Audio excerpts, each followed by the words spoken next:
নমস্কাৰ বন্ধুসকল, মোৰ অনেদি এটা ভিডিঅ'লৈ আপোনালোকক স্বাগতম জনাইছোঁ। মই আজি আপোনালোকক এটা ভিডিঅ' দেখাবলৈ গৈ আছোঁ, যিখন স্কুলত আজি মই পঢ়িছিলোঁ সৰু সময়ত, LP স্কুলৰ। আজি সেই LP স্কুলৰ আজি সেই বিদায় সভাৰ আপোনাক গোটেই মই দৃশ্য আপোনালোকক দেখুৱাম বুলি আগবাঢ়ি আহিছোঁ। আৰু আপোনালোকে মোৰ সেই ভিডিঅ'টো শেষলৈকে চাই যাব। যিসকলে নতুন মোৰ বন্ধু আহিছে তেওঁলোকে ছাবস্ক্ৰাইব কৰি ল'ব। আৰু মই আজি মোৰ সেই স্কুলখন আপোনাক গোটেই দেখুৱাই দিম। আৰু আমাৰ ছাৰকো ধুনীয়াকৈ ঘৰৰ পৰা আদৰি লৈ আহিছে, তেওঁকো আপোনাক গোটেই ভিডিঅ'ৰ জৰিয়তে মই দেখুৱাম। আপোনালোকে মোৰ ভিডিঅ'টো শেষলৈকে চাই থাকিব। এয়া দেখিছে, ধুনীয়াকৈ শাৰী পাতিকৈ আহি আছে ছাৰ বাইদেউসকল। আৰু আজি ছাৰৰ ঘৰলৈ যোৱা হ'ব, আৰু ছাৰৰ ঘৰৰ পৰাই ছাৰক ধুনীয়াকৈ আদৰি অনা হ'ব। আৰু গোটেই মই ভিডিঅ'টোৰ জৰিয়তে আপোনালোকক গোটেই দেখুৱাম, ছাৰৰ বাসগৃহলৈ দেখুৱাম, ধুনীয়াকৈ আপোনালোকে চাই থাকিব। এয়া চব কণমানি ছাত্ৰ ছাত্ৰীসকলে ধুনীয়াকৈ শাৰী পাতি গৈ আছে ছাৰক আদৰি আনিব স্কুললৈ। আৰু কেনেকুৱা কি লাগে আপোনালোকে চাই যাওক। আৰু যদি ভিডিঅ'টো ভাল লাগে লাইক কমেণ্ট কৰিব, কেনেকুৱা কি পালে আপোনালোকে মোক কমেণ্টত জনাব। এয়া চব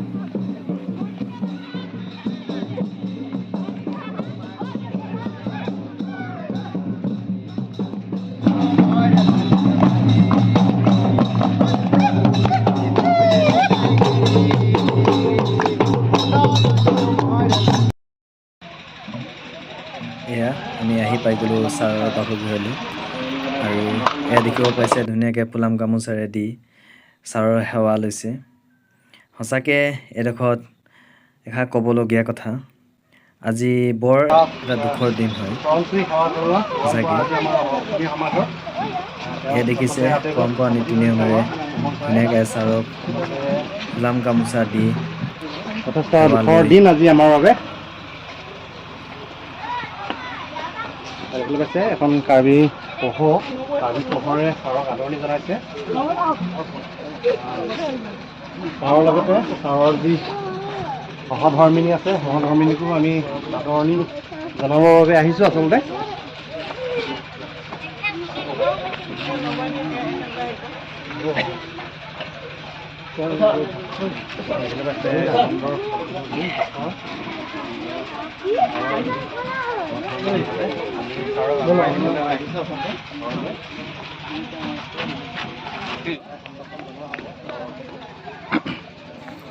এয়া আপোনালোকে দেখিব পাইছে ছাৰৰ বাসগৃহৰ পৰা ছাৰক লৈ যোৱা হ'ব এতিয়া ছাৰে পঢ়োৱা বিদ্যালয়খনলৈ।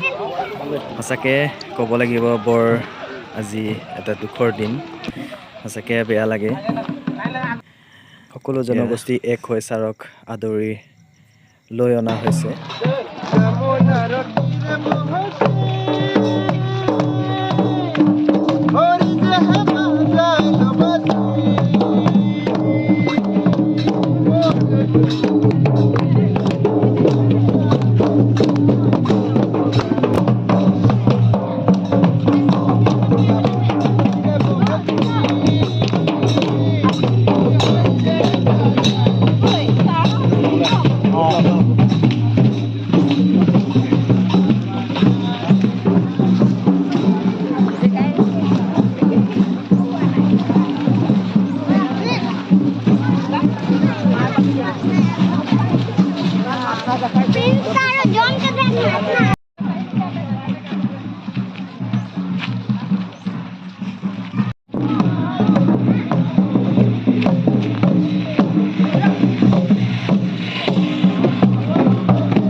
এইখনেই আছিল আমি সৰু সময়ত পাঠদান কৰি থকা স্কুল।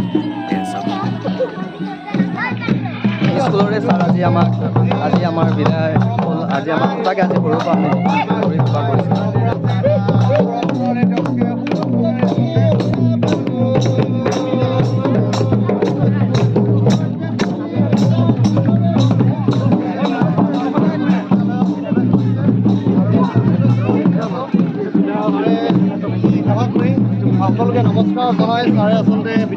প্ৰৱেশ কৰিছে কিছু এক আৱেগিক পৰিৱেশ ইতিমধ্যে বিৰাজ কৰিছে আৱেগিক পৰিৱেশে ছাৰৰ যিটো প্ৰকাশ হৈ গৈছে আচলতে সকলো হৈ গৈছে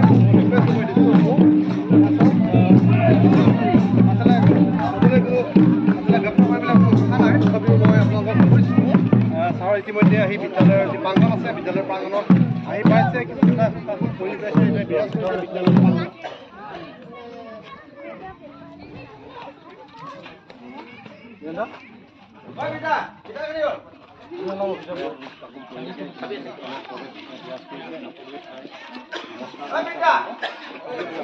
নব মামীহঁতক লৈ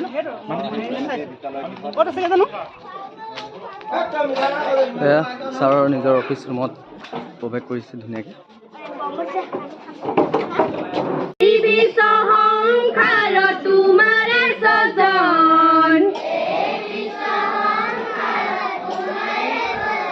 সকলো জীৱকে তুমি কৰিছা পালন তুমি কৰোণাময় জগতৰে প্ৰাণ তুমি যিছু তুমি আল্লাহ তুমি ভগৱান গগনে পাৱনে সকলোতে আমি অকণি নাজানো ভগৱতী জ্ঞান দিয়া বুদ্ধি দিয়া সুমতি তুমি কৰোণাময় জগতৰে প্ৰাণ তুমি যিছু তুমি আল্লাহ তুমি ভগৱান তুমি যিছু তুমি আল্লাহ তুমি ভগৱান তুমি যিছু তুমি আল্লাহ তুমি ভগৱান ও মুৰ্শিকনি ৰে এনেখন মুখলা এনেখন মৰমৰ দেশ ও মোৰ হুৰিয়াৰ মাত অসমৰ সুৱধিৰ মাত পৃথিৱীখনো বিচাৰি জনমটো নোপোৱা কৰিলেও পায় ও মোৰ উপজা ঠাই ও মোৰ অসমীয়াই চাই এবাৰ শুৱনি তোমাৰ হেঁপাহ মোৰ পলোৱা নাই এয়া আগবাঢ়িছে ছাৰক সম্বৰ্ধনা জনাবৰ বাবে এয়া দেখিছে আপোনালোকে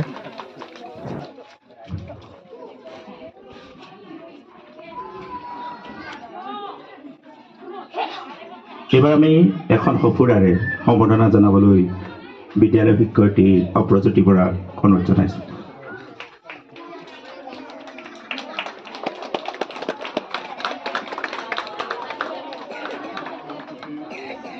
এইবাৰ আমি ৰবীন ফুকন দেৱক এটি জাপিৰে সম্বৰ্ধনা জনাবলৈ অনুৰোধ জনাইছোঁ।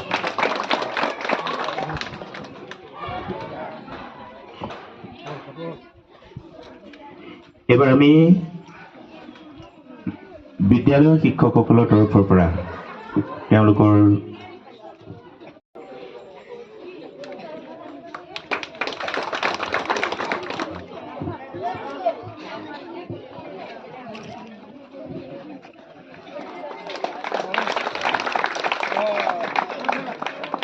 শ্ৰদ্ধাৰ মোহন গগৈদেৱৰ অতুল কৰ্মকাৰ আমি তেখেতক সম্বৰ্ধনা জনাবলৈ অনুৰোধ জনাইছোঁ।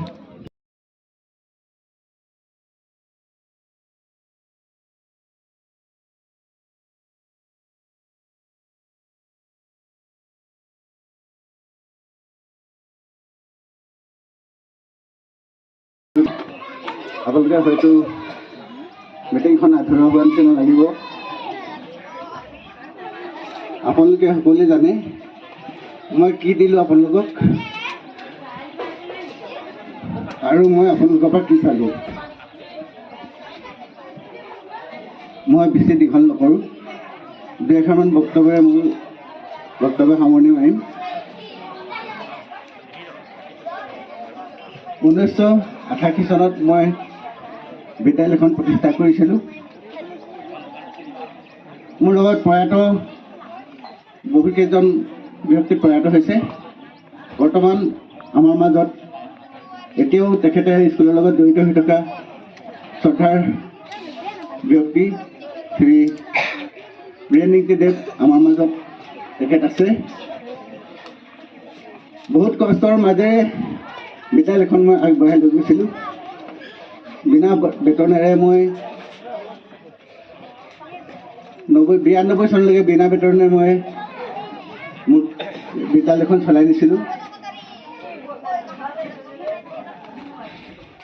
2001 মানৰ পৰা মোক চৰকাৰে 1025 টকা বেতন দিছিলে।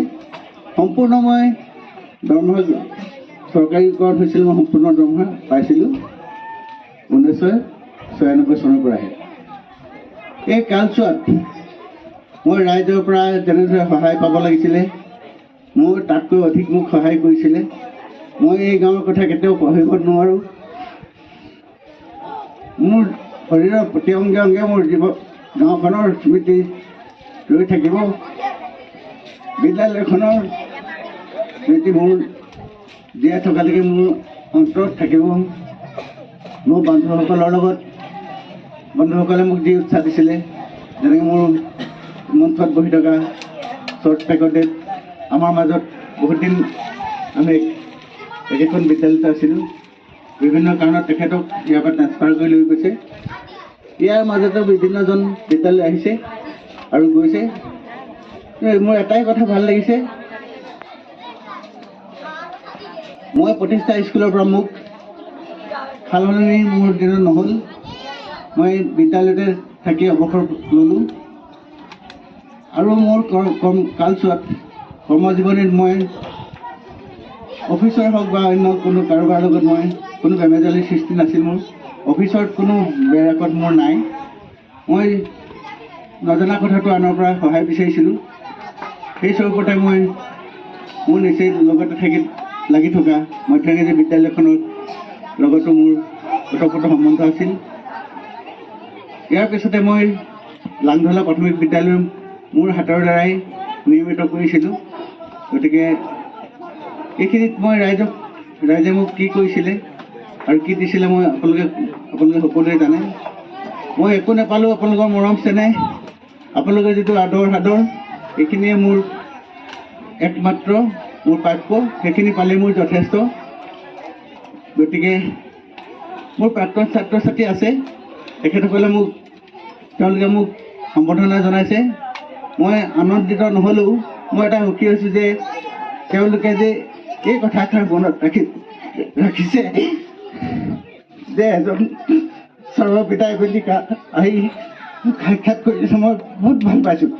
মনত থাকিল ল'ৰা ছোৱালীৰ প্ৰতি মৰম চেনেহভাৱে শিক্ষাদান দি বিদ্যালয়খন আগতকৈ সুন্দৰ কৰি ৰাখিব চেষ্টা কৰক। গাঁৱৰ মানুহৰ লগত মিলিজুলি থাকক। মোক ক'ব নোৱাৰিব আজিলৈকে কোনো ৰাইজৰ কোনোবা বিপদ হ'লে মই দেখাই এঘাত নকৰোঁ বুলি ক'ব নোৱাৰিব। মোৰ এটা অন্তৰখন মোৰ খুব কোমল। মই আনৰ দুখ সহ্য কৰিব নোৱাৰোঁ। মোক যদি ওচৰলৈ আহি কয় মোৰ নাথাকিলেও মই কাৰোবাৰ যোগে দিলে তেখেতক মই উদ্ধাৰ কৰিম। মোৰ সেই প্ৰবৃত্তিটোৰ কাৰণেই আজি মোক মানুহে ভাল পায়। মই গৌৰৱ কৰিছোঁ আৰু মই আগলৈও এনেদৰে যাতে আমাৰ মাজত আপোনালোকে মিলা প্ৰীতিৰে থাকে, বিদ্যালয়ৰ প্ৰতি চকু ৰাখে, এইখিনিয়ে মোৰ ক'বলগীয়া কথা আৰু বিশেষ নকওঁ। মোৰ এটা নিজৰ বক্তব্য মই দাঙি ধৰিব বিচাৰিছোঁ আৰু এইটো মই আপোনালোকৰ মাজত আজিয়ে মই ঘোষণা কৰিব বিচাৰিছোঁ। বিদ্যালয়খন আটাইকেইটা বস্তুৱেই আছে, কিন্তু এটা বস্তু মোৰ মই কৰিব পৰা নহ'ল। সেই কামভাগেই হৈছে বিদ্যালয়ৰ গেটৰ তোৰণখন। এই তোৰণভাগ মই কম দিনৰ ভিতৰতে মই তোৰণৰ ব্যৱস্থা কৰিম। মই সেইটো দান হিচাপত মই আজি ৰাইজৰ আগত মই সেৱা ধৰিছোঁ। মই বিদ্যালয়ৰ তোৰণভাগ দান কৰিম। গতিকে শ্ৰদ্ধাৰ ৰাইজ, মোৰ মৰমৰ ছাত্ৰ ছাত্ৰীসকল, বিশেষ কথা ক'বলৈ মোৰ ধৈৰ্য নাই। এইখিনি কথা কওঁতে মোৰ যাতে ক'ৰবাত যদি ভুল হৈছে, আৰু ছাৰসকলৰ লগত মই সঁচা কথা ক'বলৈ গ'লে ৩৬ বছৰ কাল একেলগতে থাকিলোঁ। মই যদিও কেতিয়াবা কাৰোবাক যদি উচ্চ স্বৰে বাক্য কৈছিলোঁ, সেইটো যাতে ভালৰ বাবেহে কৈছিল বুলি মনতে ভাবিব লাগিব, আৰু তেতিয়াহে এখন সুন্দৰ বিদ্যালয় গঠন হ'ব। গতিকে সেই আদৰ্শটো যাতে আমাৰ মাজত থকা শিক্ষকসকলে জ্যেষ্ঠজন শ্ৰেষ্ঠজনক যদি সন্মান কৰিব জানে, বিদ্যালয়খন নিশ্চয় আগতকৈ সুন্দৰ হ'ব। আৰু প্ৰতিটো কথাত মই বিদ্যালয়ৰ খা খবৰ ল'ম। মই যে একেবাৰে শেষ হৈ যোৱা নাই, মই বৰ্তমানো মোৰ শৰীৰ ঠিক আছে। মই বিদ্যালয়ৰ লগত যিকোনো সময়ত বিদ্যালয়ৰ লগত যোগাযোগ ৰাখিম, মই এইটো কথা দিছোঁ। গতিকে বিশেষ নগৰ সকলোলৈ মই মোৰ আন্তৰিক শুভেচ্ছা জনাই সকলোকে নমস্কাৰ জনাই মোৰ বক্তব্য